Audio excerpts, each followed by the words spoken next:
Hello mga Yinyens!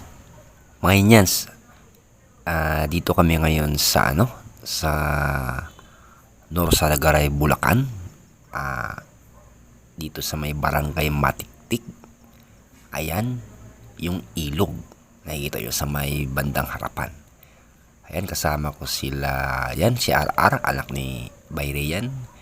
Yan, si Engineer. Tapos si Milot. Yan, si Janjan. Si Dondon, yung kapatid ni Boss Doms. Tapos si Bro Rolly, yung driver. At pinsan ni Boss Doms. Ayan naman. Si Papa Ray, si Bay Ray. Yan. Ayan mga Yinyans. Ito mga Yinyans, nailigo na sila. Ayan. Yan sila. Yan mga Yinyans. Dito sa may barangay Matiktik. Yung ilog dito.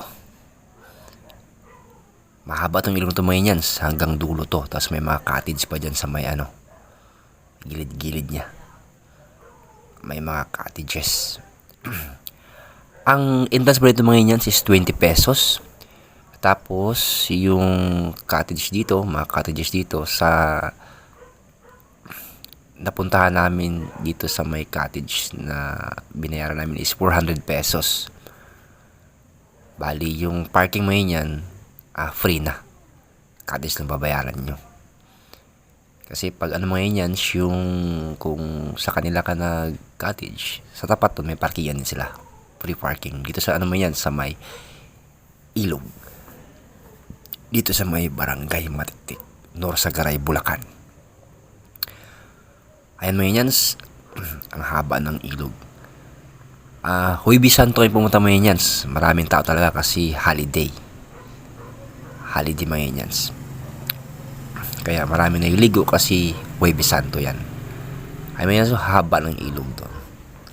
Ayan, mahaba. Meron pa sa dulo. Ayan. Marami naliligo sa dulo mga yan. Ang dami kasi holiday nga, walang pasok. Kaya yun, nagsiliguan yung mga walang pasok. Okay mga Yinyans, yan si Milot. Salamat sa mga Yinyans. And bye bye mga Yinyans.